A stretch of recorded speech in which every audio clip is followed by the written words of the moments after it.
안녕하세요. 저는 중소기업 회계팀에서 25년째 일하고 있는 평범한 40대 남자입니다.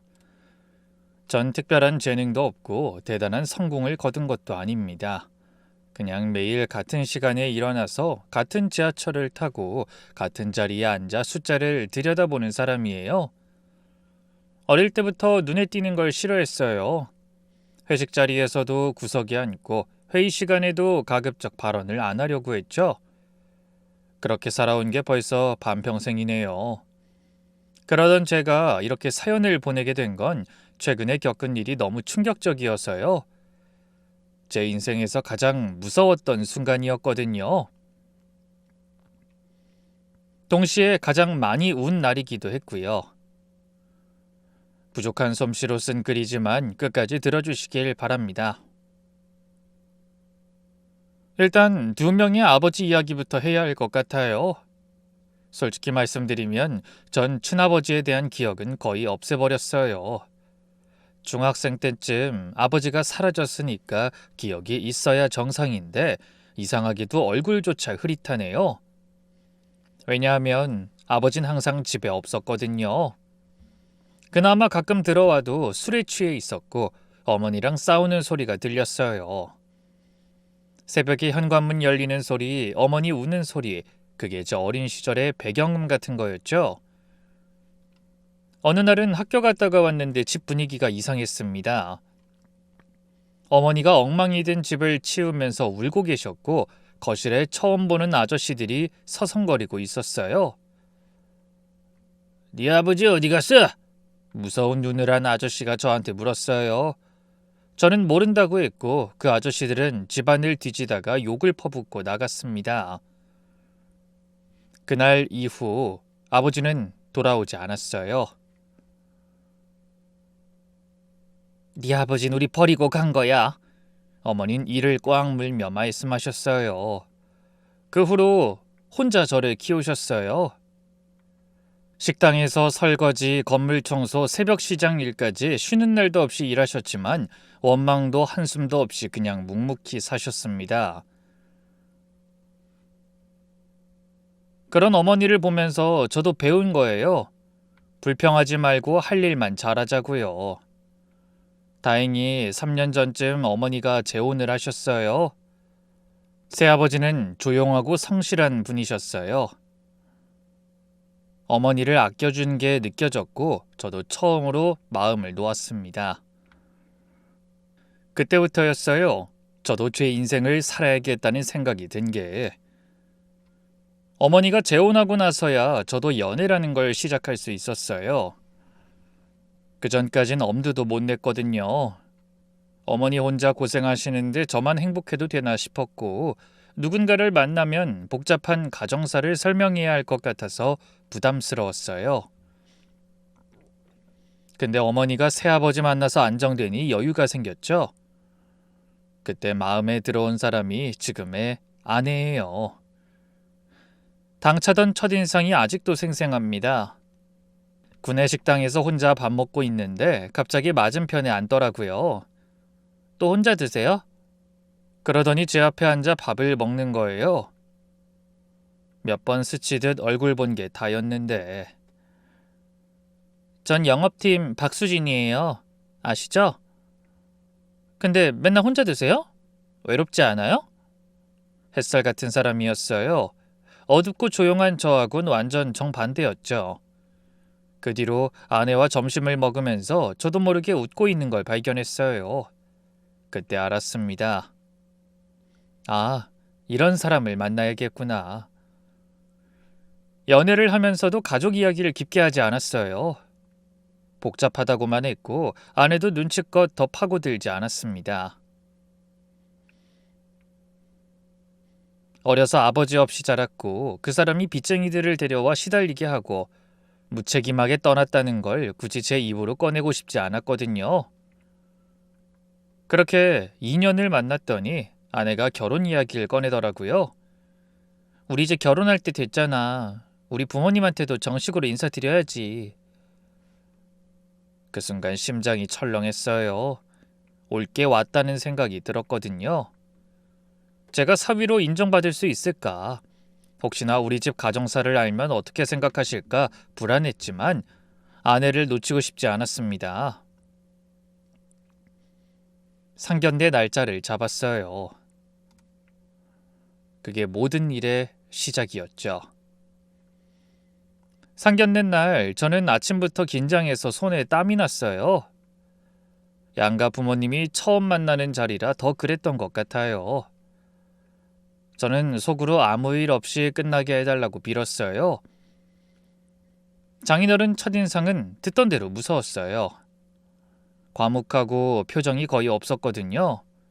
그래도 장모님이 워낙 말씀을 잘하셔서 분위기를 띄워주셔서 조금은 편안해졌어요.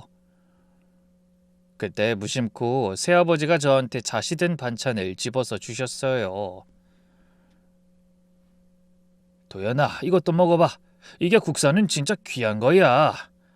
근데 잣은 제가 어릴 때부터 심한 알레르기가 있는 음식이었어요. 먹으면 온몸에 두드러기가 나고 심하면 기도도 막히거든요. 그걸 알고 있던 어머니가 황급히 막았죠. 어머, 안 돼. 도연이 잣 알레르기 있잖아요. 그 순간 장인어른의 표정이 굳어지는 게 느껴졌어요. 자기 아들의 알레르기도 모르는 아버지가 있다니 분명 이상하게 보셨을 거예요. 멋쩍은 새아버지의 미소와 함께 한동안 침묵이 흘렀어요. 어머니와 새아버지가 서로 눈치를 보셨고 저는 식은땀이 났습니다. 더 이상 숨길 수가 없어서 제가 대신 말했죠. 사실 저희가 만난 지 그리 오래되지 않아서요. 장인어른은 표정 하나 안 바꾸시고 듣기만 하다가 물으셨어요. 그럼 재혼하신 건가요? 어머니도 난감한 표정이었죠. 제가 괜히 긴장하고 있는데 새아버지가 입을 여셨어요. 네, 그렇습니다. 도연이 친아버지 되는 분은 몇 년 전에 돌아가셨어요. 저는 멍했어요. 처음 듣는 이야기였거든요. 말도 못합니다. 평생 빚만 지고 가족은 나 몰라라고 어디서 객사했다던데. 근데 새아버지가 저한테 눈짓을 보내셨어요. 맞장구 쳐라는 눈빛이었습니다. 그제야 알았어요. 새아버지가 분위기 때문에 거짓말을 한 거란 걸요. 그 상황에 부정도 긍정도 할 수가 없어 가만히 있었어요. 그런데 장인어른이 저를 뚫어지게 봤어요. 그 눈빛이 이상했습니다. 그렇군요. 짧은 그 한마디로 끝이 났죠. 장인어른 목소리에는 온기가 없었습니다. 분위기가 급격히 싸늘해지자 장모님이 음식이 맛있다며 화제를 바꾸려고 했죠. 식사가 거의 끝나가던 무렵 장인어른이 갑자기 절 보면서 물었어요. 그럼 자네한테 아버지가 두 분인 건가? 저는 단호하게 대답했어요. 그동안 제가 느껴온 바를 솔직하게 말씀드렸죠. 저희를 버리고 무책임하게 떠난 분 아버지라고 생각하지 않습니다. 제 아버지는 여기 계신 새아버지 한 분뿐이에요. 장인어른이 한숨을 쉬셨습니다. 그리고 제가 평생 잊지 못할 말씀을 하셨어요. 자네가 아직 자식이 없어서 모르는 거야. 그렇게 쉽게 말할 순 없는 거지. 그냥 절 탐탁지 않게 여기신다는 느낌만 강하게 받았습니다. 상견례가 끝나고 돌아오는 차 안에서 두 분에게 조심스럽게 여쭤봤어요. 근데 아버지 돌아가셨다는 거 진짜예요? 사실 나도 잘은 몰라. 그냥 사돈될 분들이 괜히 안 좋게 생각할까봐. 그래도 거짓말까지 할 필요 있어요. 나중에 알면 그게 더... 옆에 있던 새아버지가 절 보며 그러더라고요. 아니, 어차피 죽은 사람이랑 마찬가지인데 내가 그렇게 하자고 했어. 저는 찜찜했지만 아무 말도 못했어요. 이미 물은 엎질러진 뒤였으니까요. 그런데 그게 문제였는지 장인어른은 결혼을 반대하셨어요. 아내가 매일 울면서 설득했고 장모님이 중재에 나섰죠. 몇 달을 끌다 겨우 허락받긴 했지만 인정받지 못하는 느낌은 있었죠. 결혼 후에 저는 정말 노력했어요. 명절마다 좋은 선물을 준비해서 갔죠. 장인어른이 좋아하신다는 전통주, 건강식품, 용돈 봉투까지 한 번도 빠지지 않고 온갖 기념일을 다 챙겼어요. 제가 할 수 있는 최선을 다했습니다. 근데 장인어른은 선물을 받아도 고맙다는 말 한마디 안 하셨어요. 심지어 열어보지도 않고 둔 선물도 있었죠. 돈 아까우니까 다음부턴 그냥 와. 그게 끝이었습니다. 처가에 갈 때마다 없는 사람처럼 느껴졌어요. 장인어른은 필요한 말만 짧게 하셨거든요. 그래도 포기하지 않고 기회만 있으면 장인어른에게 다가갔어요. 아버님, 괜찮으시면 다음 주에 저랑 식사 한번 하시죠? 나 요새 모임 많아서 바빠. 아니면 낚시는 어떠세요? 저도 이참에 아버님께 배워보고 싶은데 같이... 됐어. 요즘은 나도 잘 안 가. 3년 동안 단둘이 대화한 적이 손에 꼽을 정도예요. 제가 뭘 해도 벽이었습니다. 가끔 장인어른이 제게 던지시는 말씀이 있었는데 그게 더 힘들었어요. 자네는 뭘 몰라도 참 모르는 사람이야. 눈앞에 있는 것만 보지 말고 멀리 봐야지. 상견례 때 아버지 이야기를 밝히지 않았다는 걸 의미하는 것 같았죠.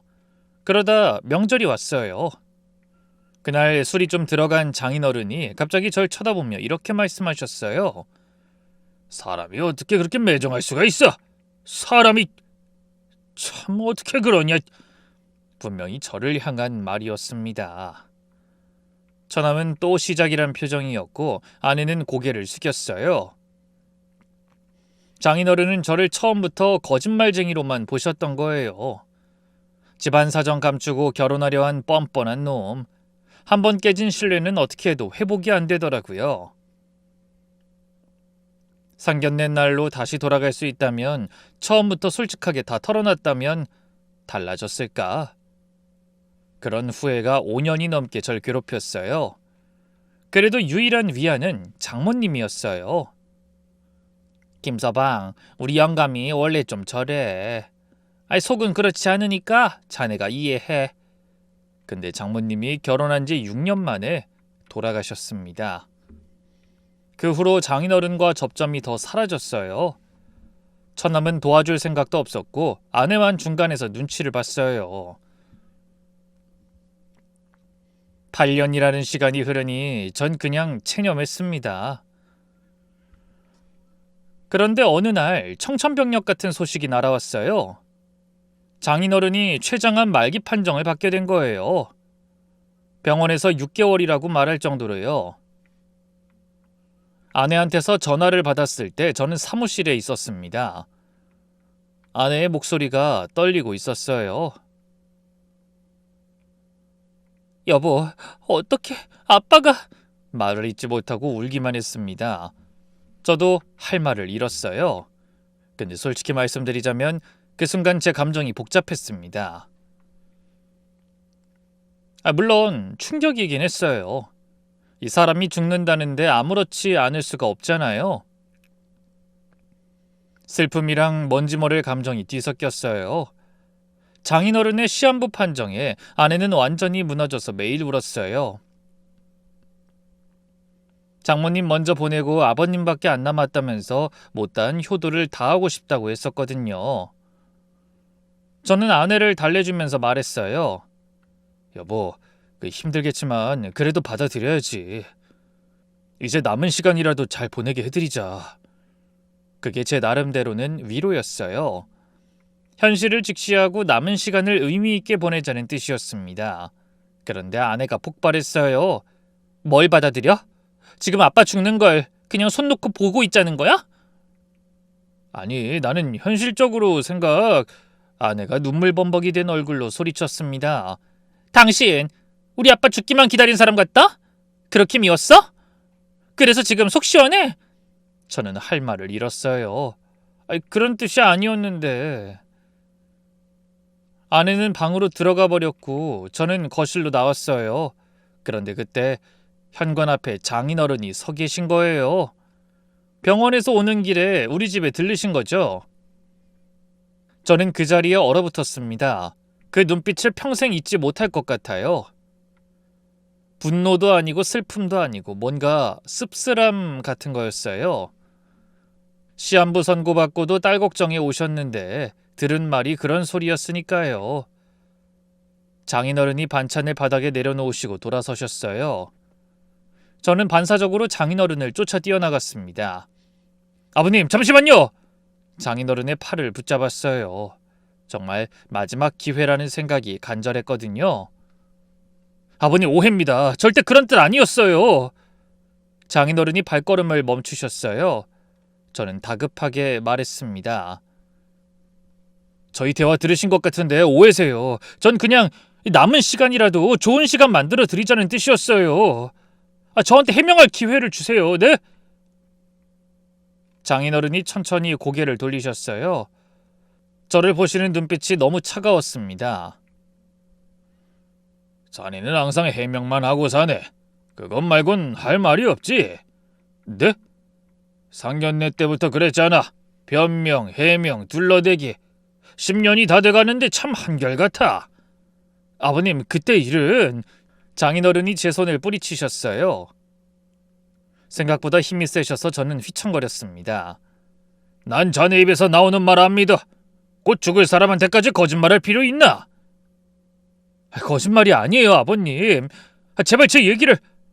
이렇게 가시면 안 됩니다. 됐어. 장인어른이 걸어가셨어요. 저는 그 뒷모습을 붙잡지 못했습니다. 다리가 풀려서 현관 앞에 주저앉았어요. 그런데 그게 끝이 아니었어요. 뒤에서 아내의 목소리가 들렸습니다. 다 당신 때문이야. 어떻게 우리 아빠한테 저런 말을 듣게 해? 아내가 방으로 들어가더니 캐리어를 꺼냈어요. 옷을 집어넣기 시작했습니다. 뭐 하는 거야? 나 친정 갈 거야. 아빠 옆에 있을래. 나라도 아빠 지켜야지. 여보, 수진아, 우리 얘기 좀 하자. 이렇게 가버리면 어떡해? 당신하고 할 말 없어. 아내가 짐을 쌌어요. 저는 아무것도 못하고 서 있었습니다. 말리고 싶었는데 뭐라고 말려야 할지 몰랐어요. 캐리어를 끌고 현관으로 가는 아내의 뒷모습. 저는 마지막으로 아내 캐리어를 잡아봤지만 소용없었어요. 그대로 현관문이 닫혔어요. 집이 갑자기 너무 조용해졌습니다. 귀가 멍할 정도로요. 저는 소파에 망연자실하게 앉아 있었어요. 진짜 기회가 끝났다는 느낌이 들었거든요. 노력해도 절대 풀리지 않는 관계가 있었어요. 근데 그건 언젠간 시간이 해결해 줄 거라고 믿었거든요. 근데 이젠 그 시간조차 없어진 거였어요. 장인어른한테 남은 시간이 6개월인데 그동안 오해를 풀 수 있을까? 저한테도 시한부 선고였어요. 장인어른은 저를 싫어한 채로 돌아가시는 거고 아내는 원망이 남을 거고 저는 평생 그 짐을 지고 사는 거죠. 사위로서 한 번도 인정받지 못한 채로. 그렇게 아내가 친정에 간 뒤로 빈집에 돌아오면 아무것도 하기 싫었어요. 밥도 대충 먹고 술을 마시다가 소파에서 잠드는 날이 많았죠. 내가 뭘 그렇게 잘못한 거지? 매일 밤 그 생각뿐이었어요. 어쩌면 진짜 문제는 그 말이 아니었을 거예요. 오랜 시간 쌓인 불신, 상견례 때부터 시작된 오해, 그 이미지를 한 번도 벗지 못했고 이번 일로 굳어버린 거죠. 그렇게 혼자 외로운 시간을 보내고 있었어요. 어느 새벽 문 두드리는 소리에 눈을 떴습니다. 밖이 아직 깜깜했거든요. 시계를 보니 새벽 3시. 설마 아내가 돌아온 건가? 잠이 덜 깨 비틀거리며 현관문을 열었습니다. 그런데 장인어른이 번거지 모자를 푹 눌러쓰고 현관 앞에 서 계셨어요. 도연아, 나랑 어디 좀 가자. 여태껏 제 이름을 한 번도 부른 적 없던 분이었습니다. 근데 제 이름을 부르더라고요. 낚시가게 옷만 챙겨 입고 나와. 장인어른의 눈빛이 무서웠습니다. 며칠 전 그 대화를 들은 후였으니까요. 저도 모르게 심장이 쿵쿵 뛰었어요. 왜 갑자기 낚시를... 그리고 이 시간에? 솔직히 거절하고 싶은 마음도 있었어요. 근데 그럴 수가 없었습니다. 이게 마지막 기회일 수도 있다는 생각이 들었거든요. 장인어른이 먼저 찾아오신 건 처음이었으니까 처음으로 저한테 뭔가를 제안하신 거였어요. 네, 잠시만요. 바로 챙겨서 나오겠습니다.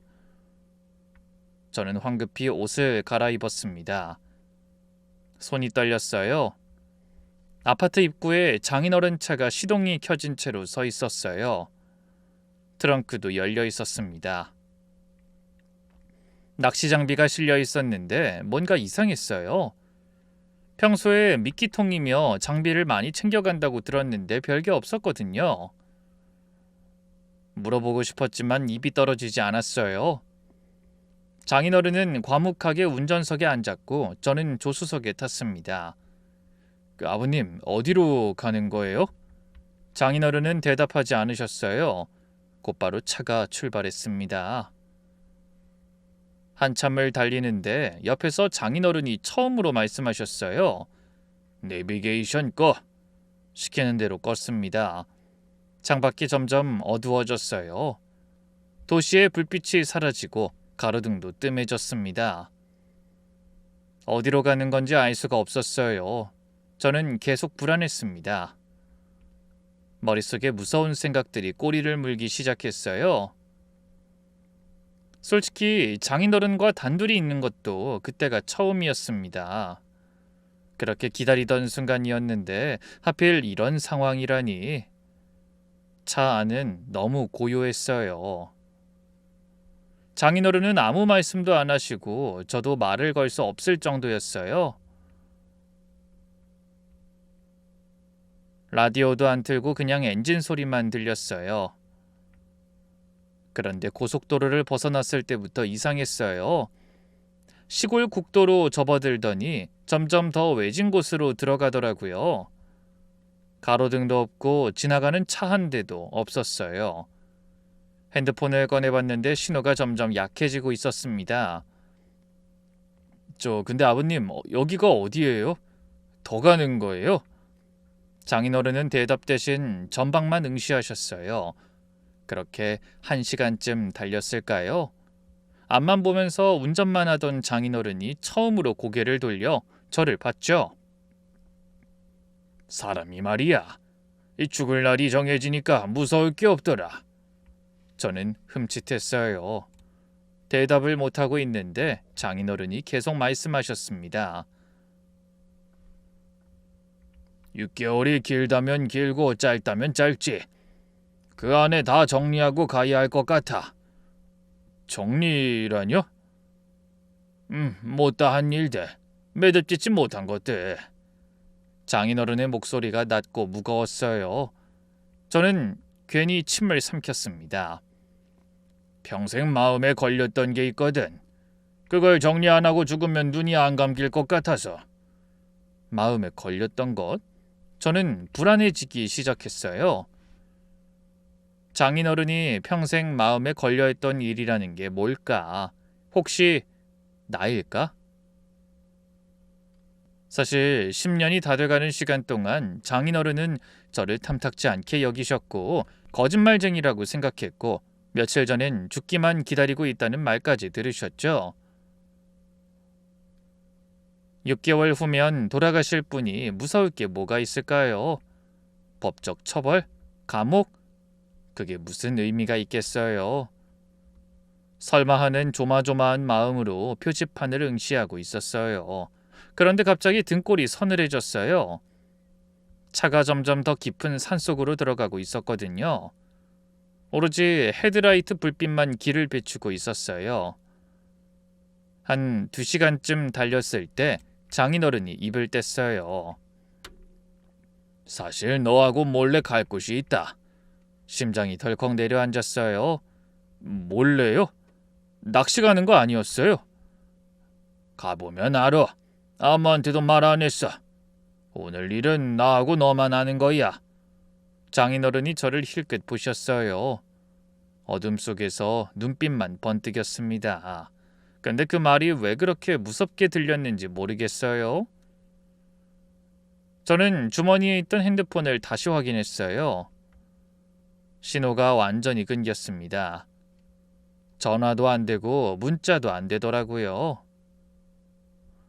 이제 정말 아무한테도 연락할 수가 없는 상황이 된 거예요. 그때 장인어른이 깜빡이를 켜며 휴게소 안으로 들어갔어요. 잠깐 쉬어. 나도 화장실 좀 가야겠어. 고속도로 휴게소는 새벽이라 한산했어요. 장인어른이 화장실로 들어가는 걸 확인한 뒤 혼자 남으니까 갑자기 트렁크가 신경 쓰였어요. 아까 트렁크에 짐이 별로 없던 게 계속 걸렸거든요. 호기심이라기보다는 불안함이었어요. 차에 내려서 주변을 살피다 트렁크를 열었습니다. 큼직한 낚시 가방과 미끼통처럼 생긴 게 있긴 했어요. 그런데 낚시 가방 지퍼를 연 순간 그 안이 텅 비어 있었습니다. 정말 아무것도 없었어요. 낚시에 필요한 찌나 줄 같은 게 하나도 안 들어 있었어요. 미끼통도 열어봤는데 역시나 비어 있었죠. 순간 심장이 쿵 내려앉았습니다. 낚시를 가자고 해놓고 낚시 도구는 하나도 없는 거지? 가방만 껍데기처럼 있고 대체 절 끌고 뭐 하러 가는 거죠? 그때 장인어른이 나오는 게 보였어요. 트렁크를 닫고 재빨리 차에 다시 올라탔습니다. 진정하려고 숨을 쉬었는데 심장이 더 빠르게 뛰는 것 같았어요. 머릿속이 하얘졌다 까매졌다가를 반복했습니다. 저는 평정심을 유지하려고 했어요. 많이 기다렸어? 아니요, 아닙니다. 목소리가 떨리지 않게 하려고 애썼어요. 장인어른이 저를 힐끗 보셨는데 제가 뭔가 눈치챈 건지 확인하는 것 같았어요. 그렇게 차는 다시 출발했습니다. 저는 창밖을 보는 척하면서 핸드폰을 꺼냈어요. 112에 문자라도 남길까 했어요. 근데 신호가 없었어요. 고속도로를 벗어나니까 더 심해졌어요. 시골 국도로 접어들자 핸드폰은 완전히 먹통이 됐습니다. 그때부터 공포가 확 밀려왔어요. 그리고 장인어른이 한 말이 떠올랐어요. 죽을 날이 정해지니까 무서울 게 없더라. 고개를 저었지만 몸은 말을 안 들었어요. 지금 이 차에서 뛰어내리면 어떨까? 그런 생각까지 했어요. 근데 이 속도로 달리는데 뛰어내리면 죽을 것 같았고 뛰어내린다 해도 이 깜깜한 산속에서 어디로 가겠어요? 별별 생각이 다 드는데 장인어른이 또 말씀하셨습니다. 나 죽고 나면 우리 수진이 잘 부탁해. 이제 나 죽으면 자네밖에 없잖아. 그 말이 꼭 유언처럼 들리더라고요. 근데 그 전에 할 일이 있어. 오늘 그것부터 확실히 끝내려고. 저는 아무 대답도 못했어요. 목이 막혀서 얼마나 갔을까요? 저 멀리 희미하게 불빛이 보였어요. 낚시터였습니다. 그래도 진짜 낚시터긴 하구나. 잠깐 안심했어요. 근데 장인어른은 그 낚시터를 바로 지나쳤습니다. 아버님, 저기 낚시터 지나쳤는데요. 거기 아니야. 대답이 짧았어요. 저는 낚시터를 지나 더 위쪽 언덕길로 올라갔습니다. 어둠 속에서 뭔가가 보였어요. 작은 컨테이너로 만든 집, 허름하고 주변의 잡초가 무성했습니다. 불빛도 하나 없었어요. 사람이 살 것 같지 않은 곳이었죠. 공포가 절정에 달했어요. 시동이 꺼지고 그제야 차가 멈췄습니다. 다 왔다, 내려. 저는 얼어붙었어요. 장인어른의 목소리가 낮게 울렸습니다. 저는 다리가 풀리는 것 같았지만 천천히 차에서 내렸어요. 밖은 상상 이상으로 어두웠습니다. 달빛조차 구름에 가려 희미했고 바람소리가 스산했어요. 장인어른이 트렁크로 가셨어요. 손전등을 꺼내 켜고 삽이랑 빈 가방을 집으셨습니다. 그러더니 장인어른이 절 보며 그랬어요. 신발 벗어. 네? 신발은 왜요? 낚시터 근처라서 질퍽거려. 신발 버리기 싫으면 벗어놔. 저는 기계적으로 시키는 대로 했습니다. 신발을 벗고 양말바람으로 차가운 땅을 밟았어요. 잠시 뒤 장인어른이 손정 뜬 불빛을 컨테이너 집 쪽으로 비췄어요. 저기 들어가봐. 난 짐 좀 챙겨서 갈게. 컨테이너 집은 가까이서 보니 더 허름했어요. 녹이 쓴 철판, 벗겨진 페인트, 깨진 창문 한쪽에 비닐이 붙어 있었습니다. 주변에는 잡초가 무릎 높이까지 자라 있었고 오래된 농기구 같은 것들이 여기저기 널려 있었어요. 도저히 이런 데 사람이 살 것 같진 않았습니다. 아니, 사람이 살면 안 될 것 같은 곳이었어요. 장인어른이 손전등 불빛을 문 쪽으로 환하게 비췄어요. 열려 있을 거야. 저는 떨리는 다리로 문 앞에 섰습니다. 양말바람이라 발바닥으로 차가운 흙과 자갈이 느껴졌어요. 문에 자물쇠가 감겨 있었습니다. 녹이 슬어서 꽤 오래된 것 같았어요. 굵은 체인이 손잡이를 칭칭 감고 있었고 그 위에 커다란 자물쇠가 달려 있었습니다. 장인어른, 여기 잠겨 있는 것 같은데 못 들어가게... 그 말을 끝내기도 전에 장인어른이 소리쳤어요. 뭐해, 들어가 보라니까! 그 고함에 움찔했습니다. 장인어른 목소리가 그렇게 큰 건 처음 들었어요. 어둠 속에서 메아리처럼 퍼졌습니다. 분위기를 잡고 서 있는데 그 순간 창문 쪽으로 시선이 갔어요. 뭔가 움직였습니다. 어둠 속에서 희미하게 창문에 반사된 걸 봤어요. 저는 눈을 크게 떴어요. 손전등 불빛이 살짝 비춘 그 창문 안쪽에 누군가 있었습니다. 사람이었어요. 수염이 덥수룩한 남자, 머리카락이 길게 헝클어져 있었고 어둠 속에서 눈만 번뜩이고 있었습니다. 귀신보다 더 무서웠어요. 왜냐하면 그 손에 뭔가 들려 있었거든요. 분명 삽을 들고 있었습니다. 삽날이 창문 틈으로 희미하게 빛났어요. 저는 그 남자와 눈이 마주쳤어요. 어둠 속이라 확실하지 않았지만 그 남자가 절 보고 있다는 건 확실했습니다. 그리고 그 남자가 조금씩 움직였어요. 삽을 치켜드는 것 같았습니다. 죽는다. 그 생각밖에 안 들었어요. 저 남자가 나와서 내 머리를 칠 거다. 장인어른이 날 여기 데려와서 저 남자한테 넘기려는 거다. 저도 모르게 비명이 터져 나왔어요. 으아! 그리고 저는 뒤도 안 보고 그대로 돌아서서 뛰기 시작했습니다. 맨발로 거친 자갈밭을 밟으면서 발바닥이 찢어지는 것도 몰랐어요. 아픔을 느낄 여유가 없었습니다. 그냥 뛰었어요. 미친 사람처럼요. 김서방! 뒤에서 장인어른이 절 계속 불렀어요. 거기 서라고! 하지만 멈출 수 없었습니다. 발이 저절로 움직였어요. 무작정 앞만 보고 달렸습니다. 발 밑에서 돌이 구르고 풀이 밟히고 뭔가 날카로운 게 발바닥을 찔렀어요. 아팠지만 멈출 수 없었어요. 살아야겠다는 생각밖에 안 들었으니까요. 도연아, 어딜 가? 서라니까! 장인어른 목소리가 점점 멀어졌어요. 아니, 제가 점점 멀어지고 있는 거였죠? 숨이 턱까지 찼습니다. 심장이 터질 것 같았어요. 근데 다리는 멈추지 않았어요. 얼마나 뛰었을까요? 발이 뭔가에 걸렸어요. 돌부리였는지 나무뿌리였는지 저는 그대로 고꾸라졌습니다. 아이! 땅에 얼굴을 박았어요. 입안에 흙이 들어왔고 무릎이 까졌습니다. 맨발이라 발바닥에서 피가 나는 게 느껴졌어요. 일어나려고 했어요. 근데 다리가 안 움직였습니다. 공포와 탈진이 한꺼번에 밀려왔어요. 저는 그 자리에 엎드린 채 거칠게 숨을 몰아쉬었습니다.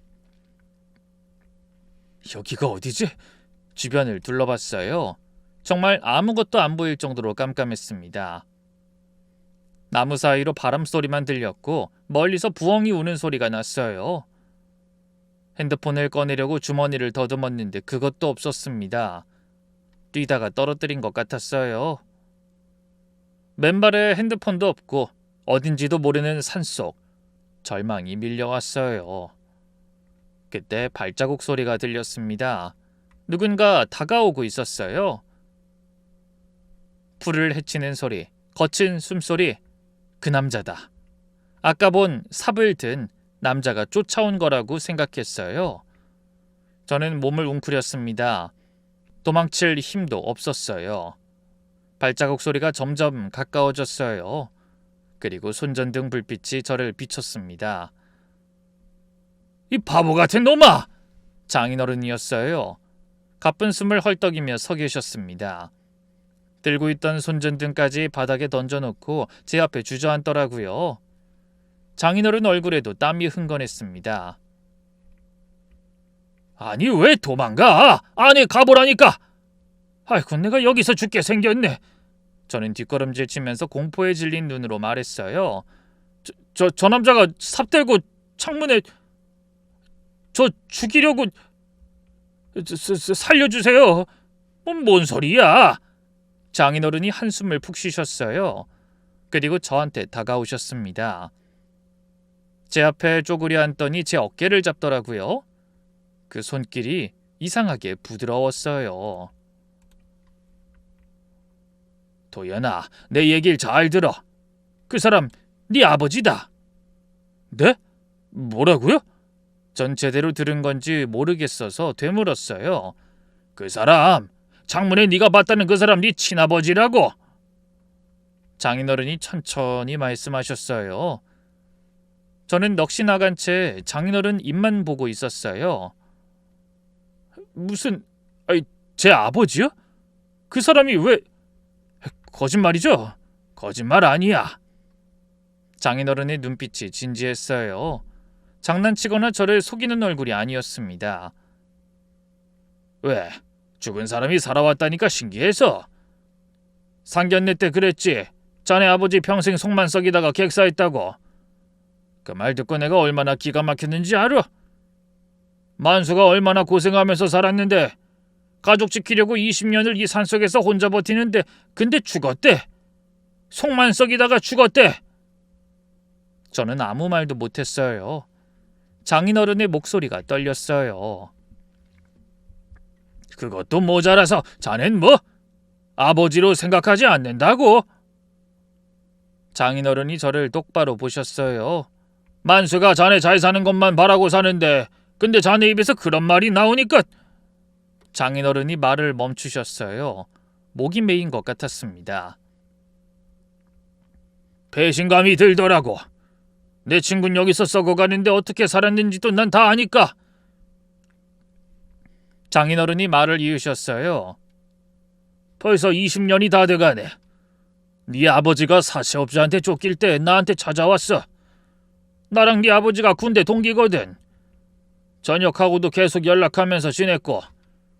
저는 멍하니 듣고만 있었어요. 그때 네 아버지가 전화했어. 그렇게 씩씩하던 놈이 죽고 싶다고, 빚이 너무 많아서 가족한테 피해갈 것 같다고, 차라리 죽겠다고 하는데... 장인어른이 잠시 말을 멈추셨어요. 그 시절을 떠올리는 것 같았습니다. 내가 당장 오라고 했어. 사람은 살려야 했으니까. 그리고 여기로 데려왔지. 여기요? 장인어른이 한숨을 쉬셨어요. 처음엔 1년만 숨어 있으라고 했어. 나도 그 빚을 다 갚아주기엔 너무 컸거든. 계속 사채업자들이 끈질기게 찾아왔고 네 어머니랑 너한테도 일이 생길 것 같아서 여기 정리할 시간이 필요했어. 근데 그게 2년이 되고 5년이 되고 그렇게 세월이 흘렀어. 근데 왜 다 알면서도 저한테 말씀 안 해주셨어요? 아버지 살아계시다고... 말할 수 없었어. 아니, 할 수가 없었지. 장인어른이 고개를 저으셨어요. 네 아버지가 신신당부했거든. 절대 도연이한텐 말하지 말라고. 그냥 도망친 아버지로 남는 게 너한테 더 나을 거라고. 빚쟁이한테 너같이 쫓기는 신세 만들고 싶지 않다고. 어떻게든 그 빚 너한테 안 주고 가려고 여태 버티고 살았던 거야. 저는 숨이 막혔어요. 장인어른이 쓴웃음을 지으며 말했죠. 그리고 상견례 때 만수를 죽었다고 하니까 차마 말을 못하겠더라. 자네 가족이 다 그렇게 생각한다는 거 겨우 살겠다고 마음먹은 사람한테 어떻게 말해? 전 그제야 조금씩 이해가 됐어요.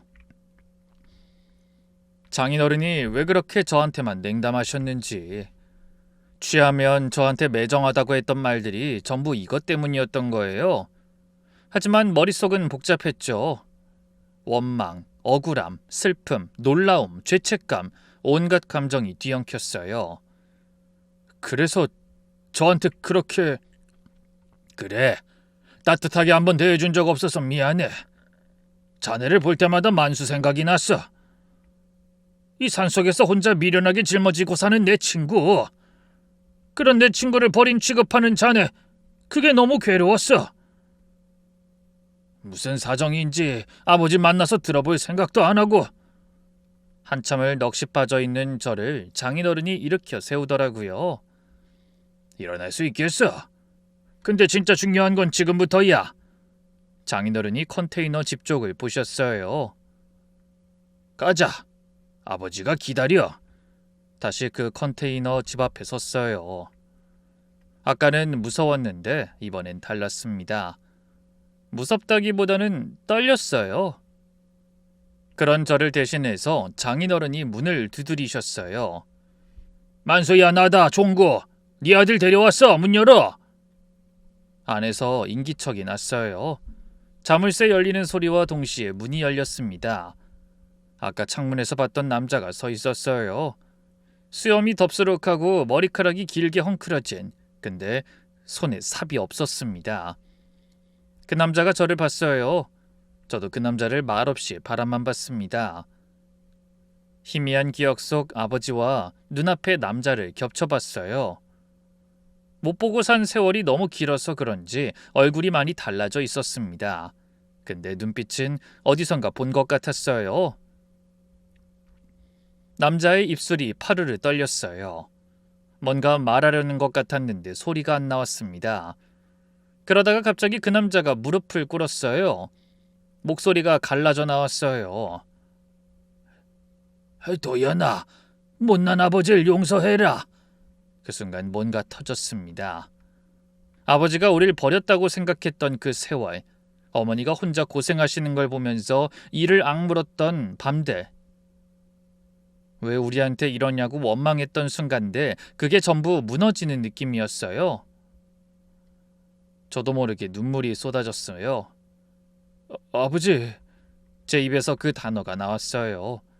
새아버지에게도 편하게 불러보지 못한 그 말을요. 그때 아버지가 고개를 들었어요. 눈물 범벅이 된 얼굴로 저를 올려다봤습니다. 저는 아버지처럼 바닥에 앉아 아버지를 안았어요.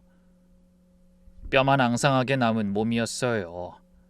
산속에서 혼자 산 시간이 너무 길어서였는지 등뼈가 손에 만져졌고 팔이 너무 가늘었어요. 아버지도 저를 안았습니다. 덜덜 떨면서 미안해. 아버진 계속 그 말만 하셨어요. 다 아버지 잘못이야. 빚만 지고 고생시키고 면목 없다. 저는 말을 못했어요. 그냥 울기만 했습니다. 장인어른이 옆에 서 계셨어요. 손전등을 든 채로 저희를 비추고 계셨는데 그 얼굴에도 눈물이 흐르고 있었습니다. 얼마나 그렇게 있었는지 모르겠어요. 정신을 차렸을 때 우리는 컨테이너 안에 앉아 있었어요. 정말 작은 공간이었습니다. 침대 하나, 탁자 하나, 작은 가스레인지, 그게 전부였어요. 벽에는 사진들이 붙어 있었습니다. 온통 저였어요. 제 어린 시절 사진, 고등학교 졸업 사진, 결혼식 사진, 아이들 사진, 장인어른이 찍어다 주셨다는 그 사진들, 낡고 바른 사진들이 벽 한쪽을 가득 채우고 있었어요. 매일 봤어. 아버지가 말씀하셨어요. 아침에 일어나서 보고, 밥 먹을 때 보고, 자기 전에 보고, 그게 유일한 낙이었어. 아버지가 사진 한 장을 가리키며 웃었죠. 제 아들 돌잔치 사진이었습니다. 요놈 눈이 너하고 똑같더라. 어릴 때 너랑 똑같아. 손주 얼굴을 사진으로만 봤네. 저는 또 울었어요. 겨우 진정되고 난 뒤에 장인어른이 끓여주신 라면과 소주를 마시며 밤새 이야기를 나눴어요. 아버지가 이 산속에서 그동안 어떻게 살았는지, 장인어른이 한 달에 3번씩 생필품을 가져다 주셨다는 것, 채소는 직접 텃밭에서 길렀다는 것, 낚시터 일을 돕고 가끔 주변에 일도 다니면서 꾸준하게 빚을 갚아왔다는 이야기까지요. 혼자서 힘들지 않았어요? 맞아. 안 힘들었다고 하면 거짓말이지. 근데 돌아가면 너희가 위험해지니까 그게 더 무서웠어. 사채업자들이 얼마나 끈질긴지 알잖아. 걔들이 너희한테 손대는 건 절대 안 되니까 내 할 일은 다 하고 가야겠다 싶었지. 아버지가 제 손을 잡으셨어요. 거친 손에서 그동안의 고생이 다 느껴졌죠. 아버지가 없어서 얼마나 힘들었니? 전 고개를 저었어요. 저보다 아버지가 더 힘드셨잖아요. 아니야, 네가 더 힘들었을 거야. 아버지 없이 크는 게 얼마나 힘든지 다 내 잘못이야. 한 번만이라도 학교 앞에 가서 너 보고 싶었어. 근데 가면 들킬까봐, 너한테 피해갈까봐 그래서 못 갔어. 저는 아무 말도 못하고 아버지 손만 잡았어요. 어느새 날이 밝아오고 있었어요. 시간을 보니 새벽부터 아침까지 이야기한 거였어요. 우릴 보며 장인어른이 그러셨죠. 이제 빚도 다 정산했어. 사채업자도 사라졌고 네 아버지 다시 돌아와도 돼. 정말요? 근데 왜 여기 계속 계신 거예요? 그냥 용기가 없었어. 네 엄마도 좋은 사람 만나서 잘 지낸다니까 미안하기도 하고. 장인어른이 한숨을 쉬셨어요. 이 멍청한 놈이 내가 이제 그만 나오라고 그래도 말을 들어야지. 하여튼 고집은. 근데 내가 시험부라는 소리 듣고 나니까 더 미룰 수가 없더라고. 내가 죽으면 진짜 아무도 모르잖아. 네 아버진 영영이 산속에 갇히는 건데. 저도 장인어른을 봤어요. 두 손을 모아 진심을 담아서 말했어요. 아버님, 감사합니다. 그동안 저희 아버지 돌봐주셔서 정말 감사합니다. 장인어른이 고개를 저으면서 너털 웃음을 지어 보이셨어요. 돌보기는 전우니까 당연한 거지. 종구야, 고맙다. 진짜 너 아니었으면 나 진작 죽었어. 네가 있어서 빚도 갚고. 야, 무슨 소리야 우리 사이에. 두 분이 서로를 보며 웃으셨어요. 눈가에 깊은 주름처럼 세월이 담긴 웃음이었습니다. 그날 이후 저는 일주일간 회사에 휴가를 냈어요. 아버지와 시간을 보내고 싶었거든요. 아내한테도 모든 걸 말했습니다. 아내는 처음엔 믿지 못하다가 장인어른이 말해주니까 그제야 울면서 절 안아줬어요. 사람 하나 없는 그곳에서 아버지를 모시고 집으로 내려왔습니다. 아버지도 20년 만에 세상 밖으로 나온 것 같았어요. 아버지는 모든 게 신기한 것처럼 보더라고요. 찻장 밖을 계속 바라보셨어요. 세상이 많이 변했구나. 진짜 몰라보게 변했네. 건물이 이렇게 높았었나? 이건 별로 높은 것도 아니에요. 새로 지은 것도 많아요. 아버지가 말없이 절 보면서 물었어요. 이거 꿈 아니지? 네, 꿈 아니에요, 아버지. 그런데 문제가 있었습니다. 새아버지였죠. 아버지가 살아계신 걸 어머니한테 어떻게 말씀드려야 할지 고민이었어요. 어머니는 아버지가 우리를 버리고 떠난 줄 아시니까요. 그래서 새아버지와 재혼까지 하셨는데 아버지도 선뜻 용기가 안 나는 눈치더라고요.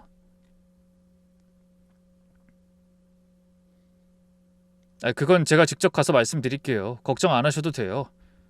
그리고 장인어른과 함께 어머니를 찾아갔어요. 어머니는 처음엔 못 믿으셨어요. 무슨 소리예요? 그 사람이 혼자 살고 있었다고요? 살아 있었어요? 네, 어머니. 살아 계세요. 제가 핸드폰에 찍어둔 아버지 사진을 보여드렸어요. 어머니가 사진을 보더니 손이 떨리기 시작했어요. 그동안 장인어른이 돌봐줬다는 설명에 어머니는 주저앉았어요. 어떻게 혼자서 그 세월을...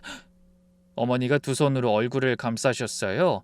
그러더니 서럽게 울기 시작했습니다. 세상에, 세상에... 어머니 괜찮아요. 어머니도 몰랐잖아요. 새아버지도 옆에 계셨어요. 그런데 표정이 이상했어요. 당황한 것 같기도 하고 반갑지 않은 소식을 들은 눈치였는데 당연히 그럴 수도 있겠다 생각했죠. 그런데 장인어른이 새아버지를 부들부들 떨며 쏘아보셨어요. 이정호 씨, 할 말 있지 않아요? 새아버지는 마른 침을 한번 삼키더니 그대로 굳었어요. 저는 의아했어요. 장인어른이 왜 새아버지한테 그렇게 공격적으로 나오는 걸까? 항상 예의는 지키는 분이었거든요. 아버님, 왜 그러세요? 당황해서 제가 장인어른에게 물었어요. 장인어른이 새아버지를 똑바로 쳐다보더라고요. 너 그동안 만수가 생활비 보낸 거 당신이 중간에서 다 가로챘잖아. 아니야? 그 말에 시간이 멈춘 것 같았어요. 뭐라고요? 이 사람이 만수가 너하고 사돈한테 보낸 돈을 가로챘어. 만수가 유일하게 밖에 나가는 시간이 당신한테 돈 붙이는 것밖에 없었는데 내가 우리 딸 통해 물어보니까 돈은 받은 적도 없다던데 그거 다 어딨어? 저는 새아버지를 봤어요. 새아버지 얼굴이 하얘져 있었습니다. 그리고 만수가 보낸 편지도 안 줬지? 전해주겠다고 해놓고 안 전해줬지? 그게 오해가... 새아버지가 입을 열었어요. 오해? 무슨 오해? 나 아니었으면 당신 언제 말할 거였는데?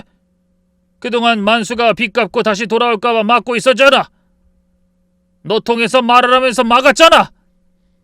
아직 만날 준비가 안 됐다고 하면서. 내가 이놈아 언제까지 너 그러는지 지켜보고 있었어. 장인어른이 주머니에서 봉투를 꺼내셨어요. 이거 만수한테 내가 받은 거야. 그동안 당신이 가로챈 돈 여기 다 남아있어. 새아버지 얼굴이 일그러졌어요. 그건 내가 나중에... 뭐가 나중이야? 줄 생각도 없었으면서. 새아버지는 아버지한테 갈 돈을 가로채고 있었어요. 아버지한테는 어머니가 아직 만날 준비가 안 됐다는 식으로 맞고 돈만 챙겨간 거죠. 자기 주머니만 불리고 있던 거예요. 저는 목에 핏대가 설 정도로 소리쳤어요. 아버지가 그 산속에서 얼마나 힘들게 사셨는지 알아요? 사람 하나 없는 그런 데서 추위에 떨면서 아무도 없이. 그런데 당신이 그런 돈을 가로채? 너 진짜 사람이야?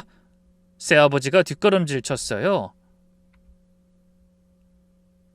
그리고 편지, 아버지가 저한테 보낸 편지 당신이 왜 막았어요? 왜? 당신이 뭔데? 그건 너를 위해서.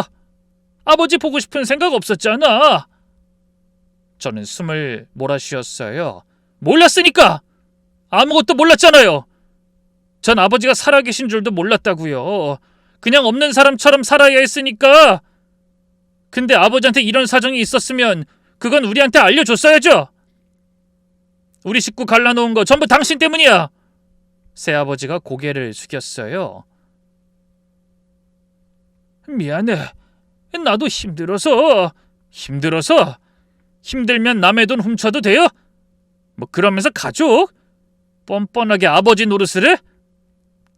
저는 새아버지 앞으로 다가갔어요. 당신 때문에 우리 아버지가 더 외롭게 사셨어요. 당신 때문에! 아직도 아버지랑 우린 서로 버린 줄 알고 살았고요. 당신이 뭔데 남의 가족을 이렇게 망쳐놔? 새아버지가 무릎을 꿇었어요. 용서해줘. 내가 잘못했어. 그 돈 나중에 주려고. 나중에 언제요? 그리고 무슨 용서요? 저는 피식 웃었어요. 억울함에 기가 차서 나오는 웃음이었습니다. 그 말 저한테는 하지 마세요. 우리 부모님한테 해요. 용서 구할 자격도 없어 당신은. 어머니가 새아버지를 보셨어요. 원망에 가득한 눈빛과 눈물범벅이 된 얼굴로요. 당신이 어떻게 나한테 이럴 수가... 여보, 내가 여보라고 부르지 마. 여태 우리 속였어. 어머니가 소리쳤어요. 어머니가 그렇게 큰 소리를 내시는 건 처음 봤어요. 나한테 뭐랬어? 나랑 도연이 인생 망친 놈이라고. 도연이 상견례 때도 죽었다 하자고 그랬지. 근데 그게 전부 다 당신 때문이었어? 당신이 연락 막아서?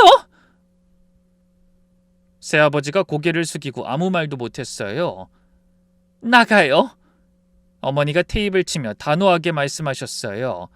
나가라고 당장! 다신 얼굴 보기 싫으니까. 오늘부른 남이야. 알았어? 새아버지가 비틀거리며 일어났어요. 절 보더니 뭔가 말하려고 했습니다. 도연아, 나는... 말하지 마세요. 당신하고 지낸 세월이 있는데 왜 그렇게 내 입에서 아버지라는 소리가 안 나오나 했는데 지금 보니 알겠네요. 우린 처음부터 남이었어요. 새아버지가 떠난 후 어머니는 한참을 우셨어요. 전 어머니 옆에 앉아 등을 쓸어줬죠. 뭐라고 위로해야 할지 몰랐어요. 한참 후에 떨리는 입술로 어머니가 물었어요. 도연아, 네 아버지 우리 버리고 간 줄 알고 원망만 했어. 상견례 때도 죽었다고 거짓말했잖아. 속만 썩이다가 죽었다고. 저는 아무 말도 못했어요. 그 말 들으면 얼마나 마음이 아팠겠니. 가족 지키려고 숨어 산 건데. 며칠 후 어머니를 모시고 아버지가 계신 곳으로 갔어요. 아버지는 이제 외딴 섬처럼 있던 그 컨테이너가 아니라 제가 구해드린 작은 원룸에서 살고 있었어요. 원룸 앞에 도착하자 어머니가 멈춰섰어요. 잠깐만, 1분만 줘. 너무 긴장돼서. 어머니 손이 떨리고 있었어요. 20년 만에 만나는 거니까요. 원룸 문을 열자 아버지가 거실에 앉아 계셨습니다. 저희가 온다는 걸 알고 계셨는지 깔끔하게 수염도 정리하고 머리도 다듬으셨더라고요. 그리고 두 분이 마주봤어요. 여보. 그 한마디에 아버지가 멈춰섰어요. 고개를 숙인 엄마 반응에 그대로 멈추셨습니다. 난 당신 원망만 했어. 우리 버리고 도망간 나쁜 사람이라고. 도연이한테도 그랬고 당신이 우리 때문에 이렇게 사는 줄도 모르고 죽은 사람 취급까지 했어. 어머니 어깨가 들썩였어요. 그때 아버지가 천천히 어머니 옆으로 다가왔어요. 고개 들어봐. 아니 무슨 소리야. 내가 미안하지. 당신이 왜 미안해. 혼자 도연이 키우느라 얼마나 힘들었어. 남편이 빚만 지고 사라졌는데 원망스럽지. 당연한 거야. 아버지가 어머니 손을 잡으셨어요. 오히려 고마워. 도연이 이렇게 훌륭하게 키워줘서. 그동안 혼자 다 감당했잖아. 죽었다고 한 것도 이해해. 내가 빚 안 주고 살았으면 그런 일도 없었을 거 아니야. 나도 미안해요. 사정도 모르고 나쁜 아빠 만들어서 정말 미안해. 두 분이 서로를 끌어안고 한참을 우셨어요. 원망의 시간이 녹아내리는 것 같았습니다. 전 옆에 서서 그 모습을 봤어요. 한참 후에 두 분이 떨어지셨어요. 아버지가 어머니 얼굴을 가만히 들여다보면서 웃더라고요. 당신도 많이 늙었네. 그래도 뭐 여전히 내 눈엔 예뻐. 시어머니가 부끄러운 듯 고개를 돌리셨어요. 저는 그 모습을 보면서 가슴이 뭉클해졌어요. 아버지, 어머니, 저도 잘못했어요. 아버지 원망만 했어요. 찾을 생각도 안 했고요. 상견례 때 아버지 돌아가셨다는 말에도 가만히 있었어요. 아버지가 저한테 다가오셨어요. 그리고 이번엔 제 등을 토닥이셨어요. 아버지 노릇 한 번에 못했는데 해준 게 하나도 없었는데 원망마다 마땅하지. 저는 고개를 저었어요. 우리 지키려고 그러신 거잖아요. 저 이제 알아요. 아버지가 나를 얼마나 사랑하셨는지. 컨테이너 벽에 붙어있던 거, 그거 보면서 버틴 거잖아요. 그게 사랑 아니면 뭐예요? 세 사람이 부둥켜 안고 한참을 울었습니다. 그리고 얼마 전 저와 장인어른, 아버지 셋이서 낚시를 갔어요.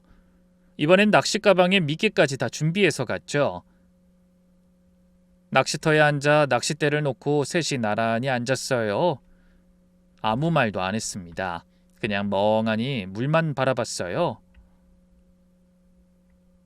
햇살이 물 위에서 반짝이고 바람이 산들산들 불고 평화로웠어요.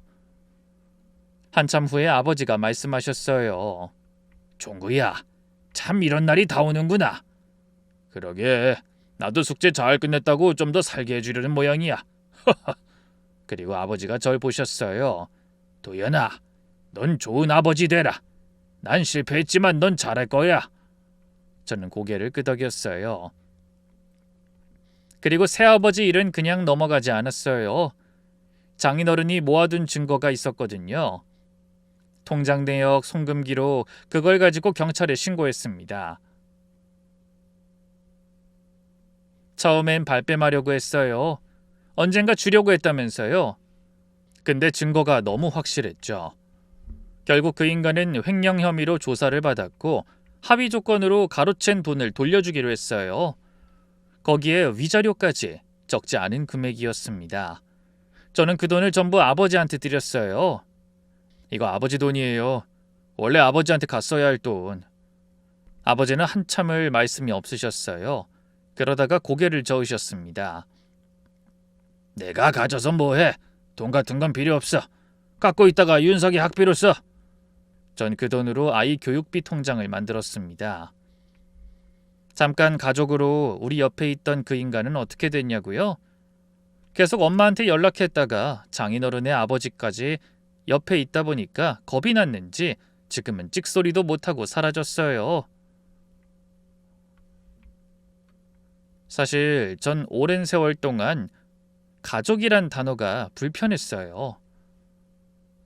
아버지 없이 자랐고 장인어른한테도 인정받지 못했고 가족은 늘 불완전한 거였습니다.